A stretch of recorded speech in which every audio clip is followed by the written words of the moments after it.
Manish Sharma news 21 देख रहे हैं आप यूपी बुलेटिन में। आप सभी का स्वागत है। खबरों की शुरुआत करेंगे। खबर आ रही बस्ती से। एसपी डॉक्टर यशवीर सिंह के अभियान के तहत कार्रवाई करते हुए एसओ गौर अतुल अंजान ने हत्या के प्रयास के मामले में वंचित एक अभियुक्त को गिरफ्तार किया है। पुलिस टीम ने अजय कुमार यादव को उसके घर से दबिश देकर गिरफ्तार किया। आरोपी को सुबह करीब 10:30 बजे हिरासत में लिया गया। इसके खिलाफ बीएनएस की विभिन्न धाराओं में मुकदमा दर्ज था। गिरफ्तारी के बाद अभियुक्त को न्यायालय भेज दिया गया है और आगे की विधिक कार्रवाई जारी है। बस्ती से दिलीप पांडे की रिपोर्ट देख रहे हैं। एटा से खबर आ रही है, जहां एक दर्दनाक घटना में घरेलू विवाद के चलते महिला ने फांसी लगाकर आत्महत्या कर ली। मृतका 45 वर्षीय गुड्डो देवी उर्फ कांता का शव फंदे से लटका मिला।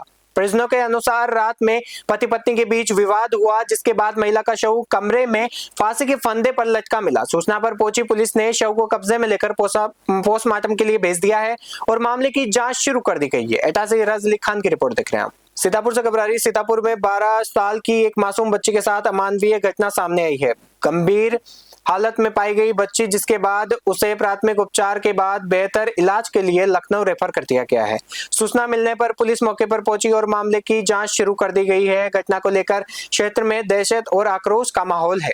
पुलिस सभी पहलुओं पर जांच कर रही है और जल्द ही तथ्य सामने आने की बात कही जा रही है। सीतापुर से तालिब अंसारी की खास रिपोर्ट देख रहे हैं। रामपुर से खबर आ रही है, जहां लखनऊ में हुए हादसे के बाद पूरे प्रदेश में सुरक्षा व्यवस्थाओं को लेकर सतर्कता बढ़ा दी गई है। इसी क्रम में अग्निशमन विभाग और प्रशासन की टीम अलर्ट मोड पर नजर आई। सिटी मजिस्ट्रेट और सीएफओ विजय कुमार सिंह ने संयुक्त रूप से कोचिंग सेंटरों का निरीक्षण किया।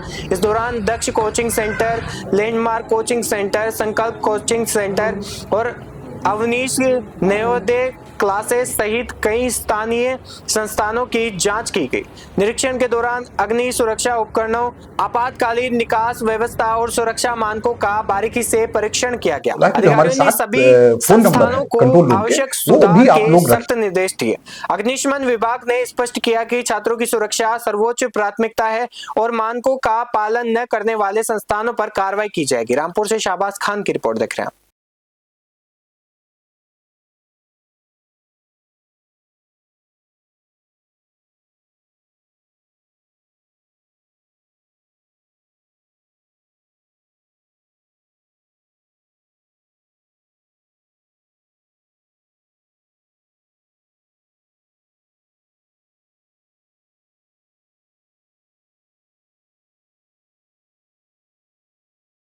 लखनऊ में घटना के बाद रामपुर अग्निशमन विभाग भी कहीं ना कहीं अलर्ट नजर आ रहा है। सीधे हमारे साथ विजय कुमार मुख्य अग्निशमन अधिकारी मौजूद है। आइए हम सीधे उनसे बात करते हैं कि उन्होंने रामपुर में जो अभी तक जो भी घटना लखनऊ के अंदर घटी है उसको लेकर अपने स्तर से क्या अपने अधिकारियों को दिशा निर्देश दिए हैं और उन्होंने अब तक कहाँ कहाँ विजिट की है और क्या इंस्टीट्यूट को लेकर के जो है उन्होंने दिशा निर्देश दिए हैं, क्या एडवाइजरी उन्होंने जारी की है।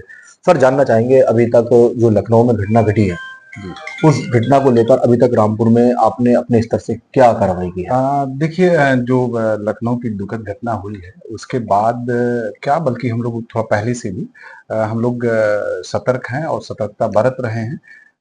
जो प्राप्त सूचनाओं के अनुसार जो जनपद में लगभग 20 से 25 कोचिंग इंस्टीट्यूट है, तो हम पिछले हफ्ते ही हम लोग एक अभियान के तहत लगभग 8 से 10 कोचिंग इंस्टीट्यूट को हमने इंस्पेक्ट किया था।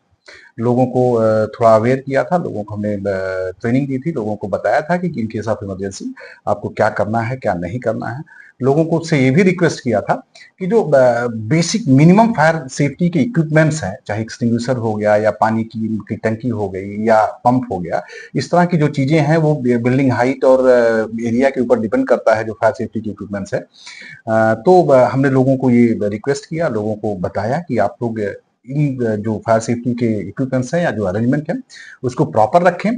साथ ही साथ हमने उन लोगों को ये भी बताया कि जो इवैक्यूएशन के जो प्लान है, हम मेनली जो हॉरिजॉन्टल एग्जिट है या वर्टिकल एग्जिट है या जो स्टेयरकेस है उसको हमेशा खाली रखें। कई बार देखा गया है, कई इंस्टीट्यूट में जब हम लोगों ने चेक किया तो स्टेयरकेस को ही लोगों ने बाधित करके रखा हुआ था, वहां कूड़ा कचरा पड़ा हुआ है या कुछ और मटेरियल, अनयूज्ड मटेरियल वहां पड़ा हुआ है, जो किसी भी इमरजेंसी में हमारी जो अप्रोच है उसको या हमारी इवैक्यूएशन को बाधित करता है। तो हमने लोगों से अपील की है, लोगों से अनुरोध किया है और लोगों से रिक्वेस्ट किया है कि आप कभी भी जो एग्जिट है, चाहे हॉरिजॉन्टल एग्जिट हो या वर्टिकल एग्जिट है, उसको बाधित न रखें और इमरजेंसी के जो भी इक्विपमेंट्स हैं आप उसको लगवा के रखें। साथ ही साथ उसको चलाने की आप मतलब आपको चलाना भी आना चाहिए कि किसी भी इमरजेंसी में आप उसको यूज कर पाए और मिनिमम मतलब एट द इंसिपिएंट स्टेज तत्काल प्रभाव से अगर आप उसको कंट्रोल कर सकते हैं तो करें।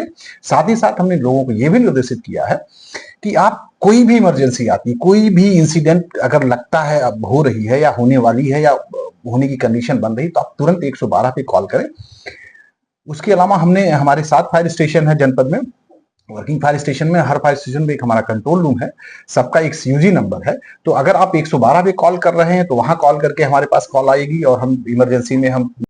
कासगंज से खबर आ रही है। लखनऊ में कोचिंग संस्थान से जुड़े हादसे के बाद कासगंज पूरे प्रशासन पूरी अलर्ट मोड पर, सतर्क मोड पर आ गया है। जिले में संचालित कोचिंग सेंटरों और लाइब्रेरी की सुरक्षा व्यवस्था, भव्य मानकों और फायर सेफ्टी की जांच के लिए विशेष अभियान चलाया जा रहा है। जिलाधिकारी प्रणय सिंह और पुलिस अधीक्षक ओपी सिंह ने शहर के प्रमुख कोचिंग सेंटर और लाइब्रेरी का निरीक्षण किया। निरीक्षण के दौरान भव्य संरचना, आपातकालीन निकास मार्ग और फायर उपकरण, बिजली सुरक्षा और छात्रों की मूलभूत सुविधाओं की जांच की गई।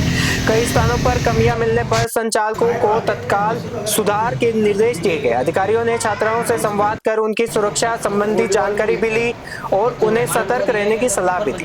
प्रशासन ने साफ किया है कि मानकों का उल्लंघन करने वालों पर कार्रवाई तय है। कासगंज से अजय कुमार की रिपोर्ट देख रहे हैं। अभी हम लोग निरीक्षण जनपद भर में जो कोचिंग सेंटर संचालित हो रहे हैं उनका निरीक्षण किया जा रहा है। पूरे जनपद में इस वक्त 8 टीमें अलग अलग तीनों तहसीलों में मजिस्ट्रेट की अध्यक्षता में निरीक्षण कर रही हैं। साथ में फायर डिपार्टमेंट के लोग भी हैं, डीआईएस कार्यालय के भी, शिक्षा विभाग के लोग भी हैं। फायर सीएफओ खुद गंज डुडवारा में एसडीएम के साथ निरीक्षण कर रहे हैं। जो भी मानक पूरा नहीं करता होगा, जो भी फायर सेफ्टी के मानक हैं और जो भी लोकल मानक उसके लिए निर्धारित पंजीकरण के निर्धारित किए गए हैं, अगर उन पालन नहीं करेगा तो उनको सील करने की कार्रवाई की जाएगी। अगर कोई अवैध तरीके से बेसमेंट यदि उसमें चला रहा है तो उनको भी बंद करने की कार्रवाई की जाएगी। क्या नाम है? सुरेश यादव। सुरेश जी, ये बताइए, अभी यहाँ पर लाइब्रेरी का निरीक्षण किया डीएम साहब ने, क्या कहेंगे आप इसको? मैं इस संबंध में ये कहूँगा कि 2 गेट होने चाहिए। कोई इमरजेंसी में कोई हुए तो दूसरा गेट खोल के आदमी निकल जाए। कोई आपदा न हो, ईश्वर न करे कोई आपदा होती है तो सुरक्षा की दृष्टि से 2 गेट होने चाहिए। लेकिन इस लाइब्रेरी में क्या गेट है? एक ही मुझे तो मालूम पड़ रहा है। बस्ती से खबर आ रही है, जहां एक मुकदमे की जांच के दौरान मृत महिला का बयान दर्ज दिखाए जाने का मामला सामने आने के बाद अदालत ने कड़ा रुख अपनाया है। मामले में पुलिस की जांच रिपोर्ट को खारिज करते हुए संबंधित उप निरीक्षण के खिलाफ कार्रवाई के आदेश दिए गए। अदालत में दाखिल रिपोर्ट में एक ऐसी महिला का बयान शामिल था जिसकी मौत करीब 1.5 वर्ष पहले हो चुकी थी। मामले की सुनवाई के दौरान यह तथ्य सामने आने पर अदालत ने स्पष्टीकरण मांगा, लेकिन जवाब संतोषजनक न मिलने पर रिपोर्ट को निरस्त कर दिया गया। वहीं विभागीय जांच के साथ संबंधित उप निरीक्षक को निलंबित कर दिया गया। पुलिस अधिकारियों का कहना है कि मामले की विस्तृत जांच जारी है और नियम अनुसार आगे की कार्रवाई की जाएगी। बस्ती से दिलीप पांडे की रिपोर्ट देख रहे हैं।